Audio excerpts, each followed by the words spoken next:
and I have the delight of introducing Hannah Imam for their workshop on how a beautiful topic on how to be more inclusive and diversifying and how to do it in an appropriate way in writing social justice pieces. And we are going to be lucky enough to sit here for this next half hour and learn from someone I've had the delight of being interviewed by.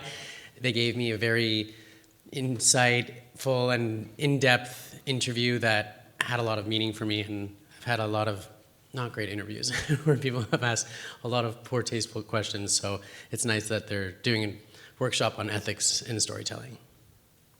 Hannah Imam. Thank you. Turn this on. Hello? Okay. Thank you so much, Continental Breakfast. This feels full circle and ironic because I interviewed you and now you're introducing me. Yeah, that's one of my favorite interviews that I ever did. It was for Discorder magazine, which is CADR's own magazine, and it's very dear to my heart. Yeah, so hi everyone. What a great set of performances that I was able to enjoy from my little corner over there with my coworker Jasper. So, and now it's my turn. It's time for some dry lesson on ethics. No, I'm joking. I hope you folks find some value in this. And just a little bit of context. So I work at CADR. I'm the spoken word manager, and spoken word in radio world is not poetry, it's talk radio.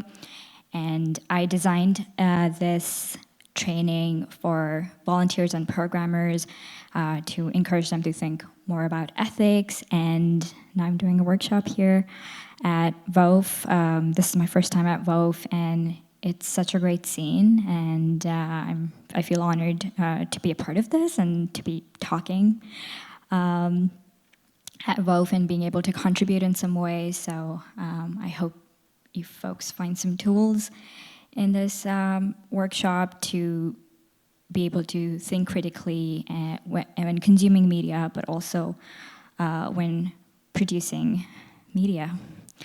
And I love memes. So here are some self-deprecating memes that I thought were a good fit. And I should also just preface by saying that this workshop was mostly designed for folks in journalism, but I do think it is relevant to other kinds of storytellers writing or producing nonfiction work. Okay, so I'm going to start with land acknowledgement. This training is taking place on the unceded, meaning stolen, ancestral, and traditional lands of the Coast Salish peoples. Media practices are often rooted in white gaze and colonial narratives. To be truly ethical in our journalism, we need to be actively rethinking and decolonizing media practices, as well as shifting our approach by moving towards radical empathy and anti-racist lens and supporting Indigenous sovereignty. While CADR 101.9 FM broadcasts from UBC Vancouver campus, our listenership extends to the unceded lands of the Musqueam, Squamish, and Tsleil-Waututh nations and beyond. And so I encourage folks to check out native-land.ca if you haven't already, to learn about whose land and territory you live and work on or maybe visiting.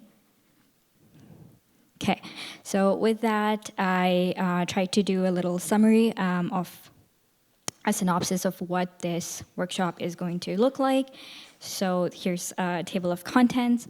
There are 6 parts, actually 5 parts. So there is a learning objective, media concepts, and then Society of Professional Journalists Code of Ethics, and there's an ethical framework discussion, and then I'm going to talk about objectivity and how it can be weaponized, and then I have 2 scenarios from 2 media examples.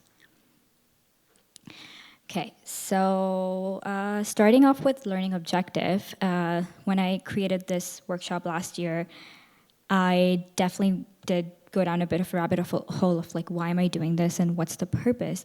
And so it felt important to root it in some kind of grounding of like, what's the objective? And so for number one is understanding that good journalism requires an ethical framework and an awareness of one's own situated knowledge. These two are jargony terms, which I'll expand on a bit further, but just to quickly give an overview, ethical framework is your lens of looking at things or your framing, and then situated knowledge is all identities you encompass and your positionality. So identities you encompass is anything from race, gender, sexuality, religion, etc. I have a quote here by Stephen Ward, who's a media ethicist. He says, stories should not resort to stereotypes of or misrepresent the beliefs of groups. They should not recklessly aim to provoke and gratuitously offend, thereby detracting from informed deliberation on the issues. A food for thought for later can be like, why is this important in today's climate? And that's just something good to ponder over.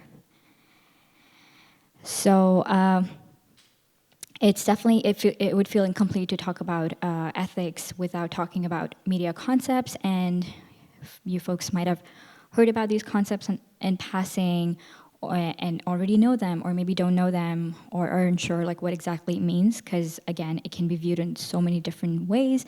And so I thought, again, it's important to kind of start from the basics. So I'm going to talk about the 3 media concepts, which are really crucial when talking about ethics. So the first one is agenda setting. Media does not tell you what to think about, but rather media does not tell you what to think, but rather what to think about. By the issues they cover, media can either legitimize a story or marginalize either the entire story or certain aspects of it.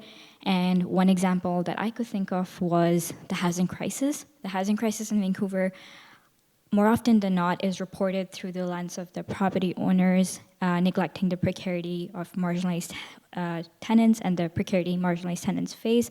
And so that's the agenda that you see when you see stories about housing in Vancouver. And just being cognizant of like, and also I should say that agenda setting is not inherently sinister. It can be, but we're always setting an agenda. So it's good to realize that and try to do it well, if that makes sense. The second concept is priming. So for priming is essentially context. So media provides a context that sets the stage for audience understanding. And again, we're always making decisions, right? Whenever we're producing content of any sort. And so again, something to be just cognizant of. The amount of time and space that media devotes to an issue makes an audience receptive and alert to particular themes. Audience perception of events are impacted by historical context with which they're familiar. So that can be through experience or through media. So one example that I could think of which is relevant to priming is, for example, we see this often that the genocide of Indigenous peoples, for example, is portrayed as a thing of the past and not taking into account the ongoing colonization. So here it's a bit tricky. It's like, yes, they're providing context, but it's half-baked. And then what happens is that it causes harm. And so, again, example of like, yeah, you can provide context, but if you don't provide the full nuanced picture, then it's going to reinforce stereotypes.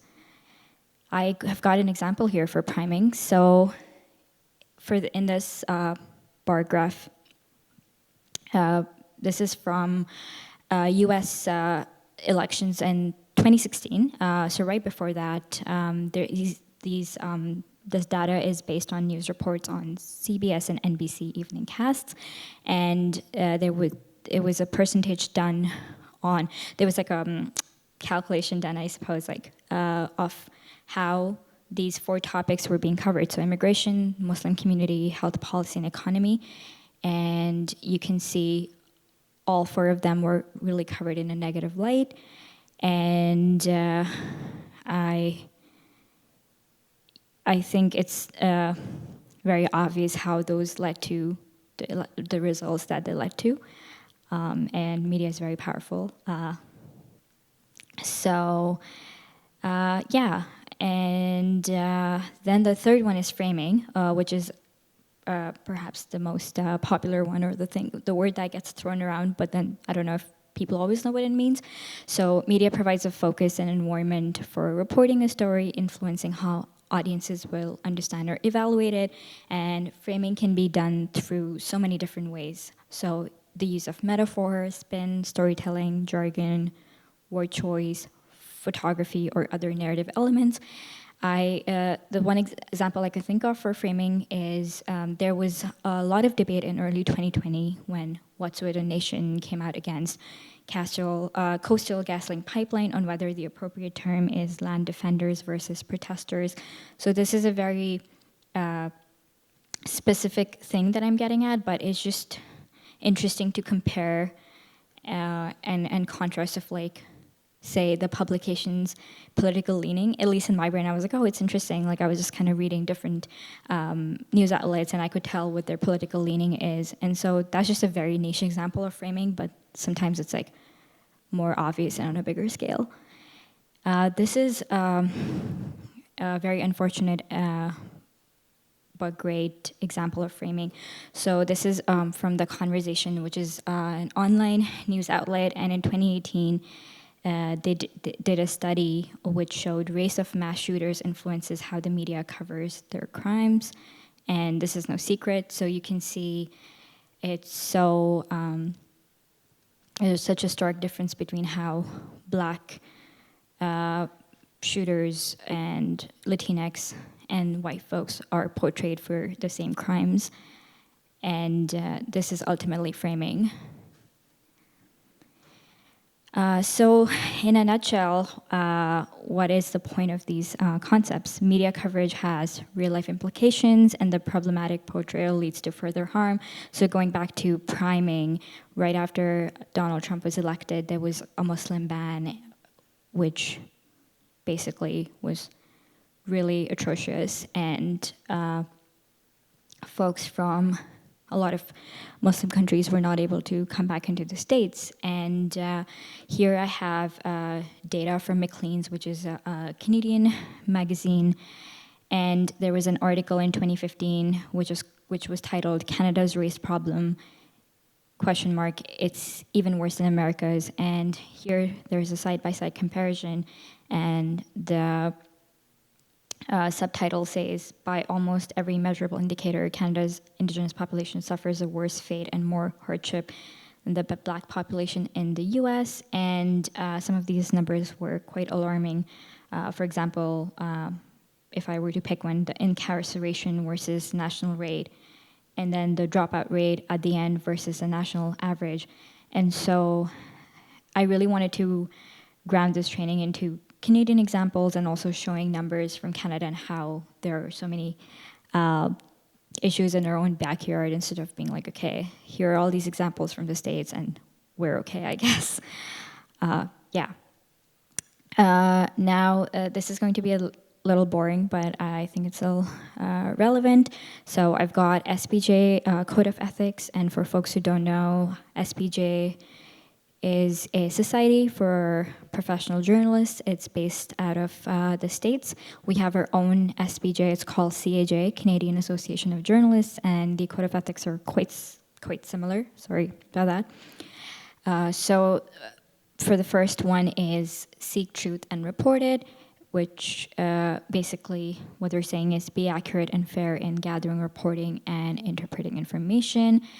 Then take responsibility for the accuracy of your work. Of course, you're presenting your work, and so if you're not responsible, then it's going to hurt your integrity. Verify information before releasing it. So fact-checking is so important. Even if, say, a friend of yours told you an account verifying it with different sources or like whatever the context is. But this is just like an example that came to my mind. And then use original sources whenever possible. So try to stay away from secondary sources unless it's like a story you're doing and you're trying to talk about something that happened historically, that obviously you can get original sources or whatever the situation may be, but if possible, try to get primary sources.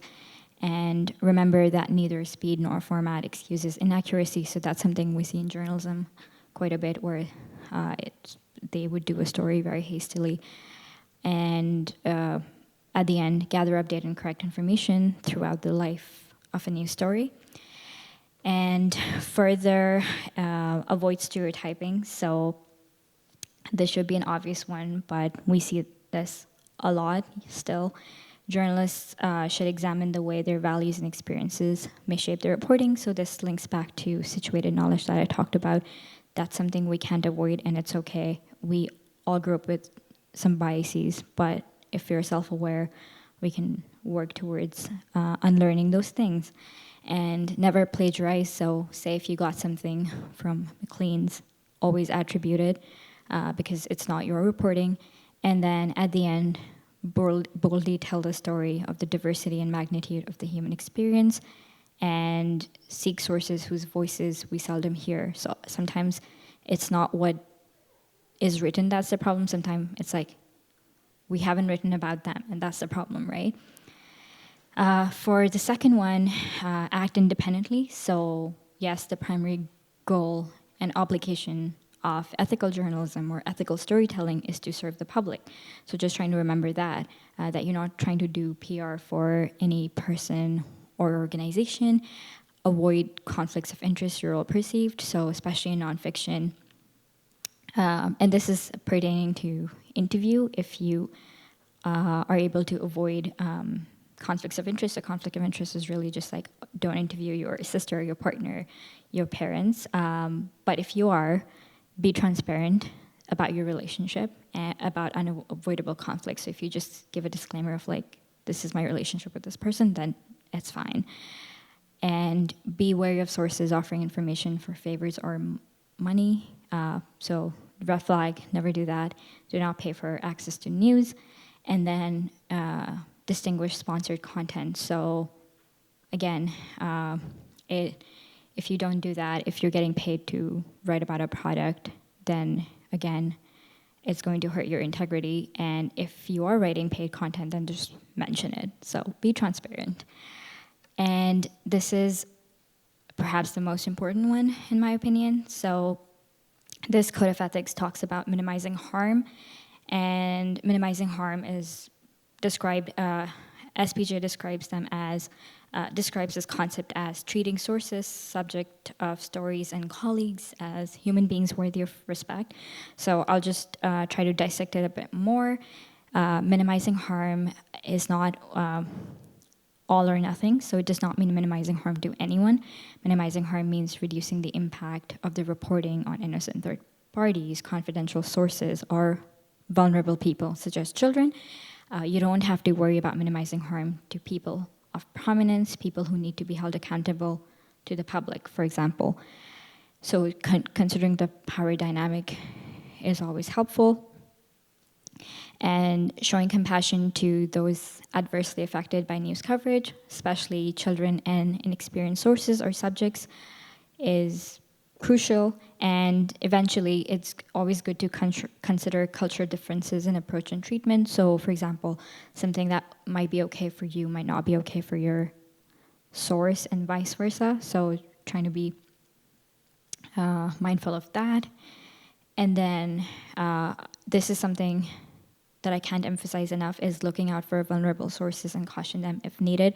This is something that I definitely learned along the way as well, that not everyone has media literacy. And so just because they're telling you their story does not mean that you can absolutely publish it. It's always important to flag it back to them and be like, hey, this can cause you to lose your job, for example. Are you sure about this? And if they're like, yes, I am, I know the consequences, then sure, you can. But then if they're like, oh, I didn't think about it, actually, I want to take this back, I don't want you to publish it, then you don't publish it. So just to go, yeah. So again, not everyone has media literacy, and if folks who work in media, we have the upper hand, and obviously we should try and minimize harm as much as we can, and not come from a framework of like exploitation. Even if someone has given us their story, they might take it back. And yeah, so ultimately it is our responsibility to guide them, and also considering harm to your audience. So using things like content warning, trigger warning, and a small blurb of like why you're issuing this content warning. Or ultimately sometimes you realize that, okay, I can't, this whole section isn't important because it's just trauma porn, right? So just always asking yourself what the purpose of your story is, and can you convey this story without the gory details, for example. And being sensitive when seeking or using interviews or photographs of people affected by tragedy or grief. So very similar to my last point, and this is something we see a lot with Black victims in the media, where we don't see any sensitivity at all. And then ultimately balance the public's need for information. So why are we doing this? We're doing this in public interest against potential harm or discomfort, and just asking yourself the existential question of like, is this necessary? And then this is the last part of the Code of Ethics. So ultimately being accountable and transparent, even when the story is out. So take responsibility for your work and explain your decisions to the public if needed. And then acknowledge mistakes and correct them promptly and prominently if they happen. And respond to questions quickly about accuracy, clarity, and fairness. So ultimately, yeah, like you have to stand behind your work, and it's okay if you make mistakes, as long as you acknowledge them and rectify them, or explain why you feel this is how you talked about something, for example. Okay, so now I'll be talking about ethical framework. I'm just going to check the time, and I think I'm doing okay for time. So ethical frameworks, this is something I talked about in the first slide. Learning objective is understanding ethical framework and one's situated knowledge. And so what is ethical framework? A big part of developing an ethical framework involves becoming aware of your own situated knowledge, and situating your knowledge requires you to basically look at yourself in a position. So just thinking about like what your position is to whoever your source is, or whoever the subject is, or whoever the group is. And it means also considering where your views and values come from, because our values come from somewhere. And why you find certain topics compelling, learning to take a step back and set boundaries for yourself based on your positionality. It will allow you to conduct interviews and report on vulnerable communities with respect and professionalism. I've got 2 quotes here that I really hold to my heart, and I think there's great reminders. So these are Connie Walker and Duncan McHugh, both are Indigenous journalists who have worked at CBC for quite long. So the first quote: "We don't need a voice, we need more microphones." Connie Walker she created the podcast Missing and Murdered. And the reason why I have this quote here is just a reminder that if a community is marginalized, does not mean that they don't have a voice. Sometimes you just need to move out of the way and provide space for them and give them the platform. And so just a reminder of like, sometimes people have good intentions, but then they come from a savior complex, which is harmful. And the second one, Duncan McHugh, it's definitely become my mantra. Duncan McHugh says, "Be storytellers, not story takers." And so it's a great reminder to move away from the Eurocentric way of doing journalism. And traditionally, journalism has been really exploitative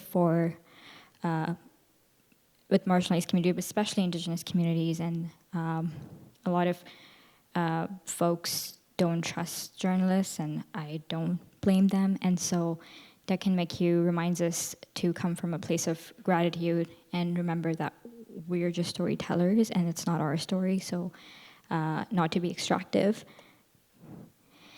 And just to talk a little bit more about the ethical framework, so in addition to considering your situated knowledge, good journalists will frame a story ethically by asking the following questions. So who will be hurt and how many, and who will be helped and how many, are two good starting questions. And so, for example, many news stories hurt people. Weighing the hurt against the benefits and justifying that hurt can help journalists make the right choice. If the story hurts several people but helps several hundred, then publishing the story is most likely justified. So an example I have here is, say, a physician has been accused of misdiagnosing patients' symptoms, which has led to incorrect surgeries. The story might embarrass the physician and his family, but it could help many patients and potential patients. So in that case, it would make sense to publish the story. And to talk a bit about framing, so think, what do we do in cases like this? So if you're working with a news organization or a community organization and you're not sure about what to do, you can, I don't know, ask someone who's been there for longer, or even if you're questioning that this isn't a good policy, then that's something you should bring up if you feel comfortable. And then thinking, is there a better alternative? Because just because this is something that's been done for long does not mean it's the best way. And then morality and ethics really go hand in hand. So just thinking about, like, can I live with this decision? And does this decision fit the kind of journalism or media practice I believe in, and the way people should treat one another? Is also a good question to ask yourself. And then at the end, thinking about situated knowledge a little bit, is ask yourself how you're framing this issue, and if whatever biases you have are coming in the way, or how might your lived experience, so lived experiences like race, gender, sexuality, class, religion, etc., influence my framing. So sometimes it can be helping your framing, but sometimes maybe it's hurting your framing, depending on your positionality. And does your positionality affect any vulnerable groups? And whose voices are being amplified when you tell the story? And are there any voices being left out? So lots of questions that I'm throwing at you, but hopefully some of this sticks and it gives you tools. So that was a lot on ethical framework and situated knowledge, but those really form the crux of ethics, I think. And I am reaching the end of the workshop, so I'm going to talk about objectivity and why it's a myth and why it is a double-edged sword. So I have really mixed feelings about objectivity, because it's thrown around a lot, and it's supposed to be the sort of benchmark that we are told to aim for, or at least traditionally that's how journalism was done. But now, at least in the last 5 years, a lot of advocates and journalism scholars are coming out and critiquing objectivity, and rightly so, because it's quite flawed. I have a quote here by Bob Woodward, who says, "The job of journalism is not stenography." And for those who don't know what stenography is, it's a stenographer is someone who takes notes, and it is getting the full story and the meaning of that story. And so I think that sums it up in a nutshell, is that you don't have to publish everything that someone tells you. You have to be critical about it, and that does not mean like you don't trust your source. It's just that you have to come from critical mindset, but it's not even that. The 2 points that I have is who does objectivity serve? So it often serves the status quo. It often serves the privileged folks, the white folks, and it's really unfair to be asking communities who are marginalized or are impoverished to be like, okay, why don't you be objective and look at the both sides?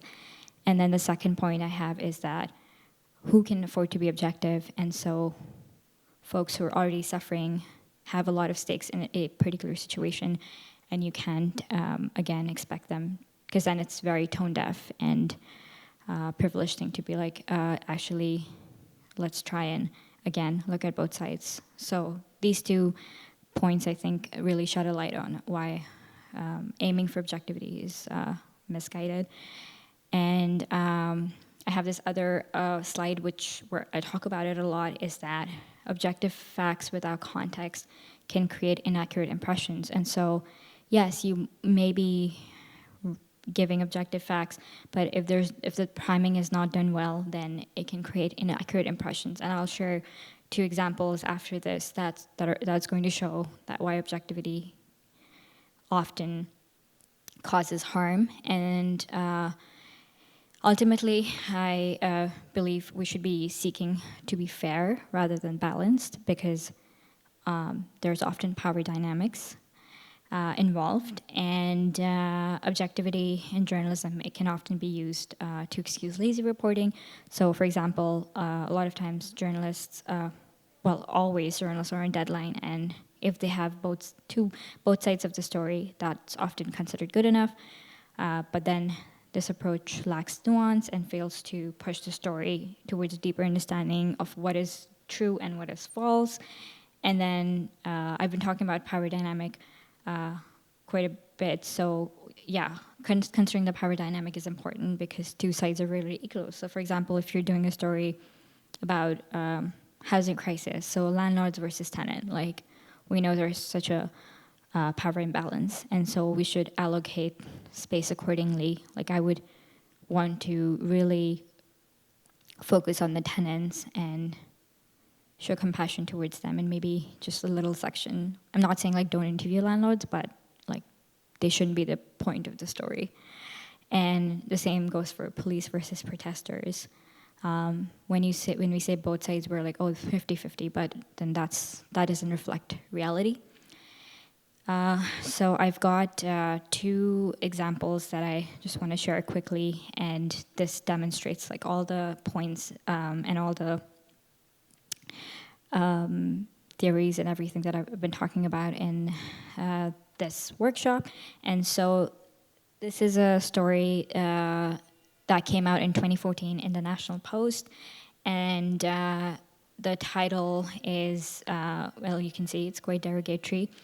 And the point of me sharing this story is that, and you can read it later on your own time if you want to, it's awful, and sorry I'm putting people through this, but my point is that the journalist is trying to be quite objective, and it's a long article, and he interviews a lot of people, and so it can be misleading to think that, oh, okay, he actually did his job, but then he barely focused on the residents of downtown Eastside, even though the story is about them, right? They're often coded as like secondary sources. And then there's a lot of spotlight on the mayor and what he wants to do. And then you can see the onus is placed on folks who are victims and marginalized, where it says Canada's poorest neighborhood refuses to get better in the headline. And then even the photo, like, remember I was talking about framing and your photo. So it's like they're not really shown in a compassionate light. And like the tone is quite condescending. And National Post, I mean, is right-leaning, but it also has such a big circulation. And so just the point to go is like, ethics is like obviously quite crucial to talk about, because this kind of journalism is still happening in, now. And then I have another article in contrast to the National Post piece. This came out in the Washington Post in 2020 during the Black Lives Matter protests, and this piece does such a great job in talking about the tightrope and the basically rock in a hard place that Black journalists find themselves when covering Black Lives Matter protests, because it really debunks the objectivity myth, because for Black journalists, for example, it's their lived experience, and they would know better than anyone that again, like police brutality is real, and we don't have to balance interviewing police and protesters, but also but it's also nuanced, and it talks about, yes, it's very burdensome and a lot of emotional labor, but then also why Black journalists are the right people to tell the story, because they have the kind of emotional access and historical access that other journalists don't have, and why their representation in newsroom is important for such kinds of stories to really understand and see them in a more in-depth light.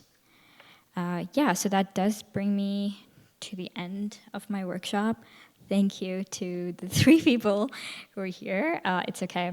Music is more fun than talking about ethics. Thank you so much for attending. And if you have any questions, I'll just be sitting over there, and I'm happy to answer any questions. Thanks again.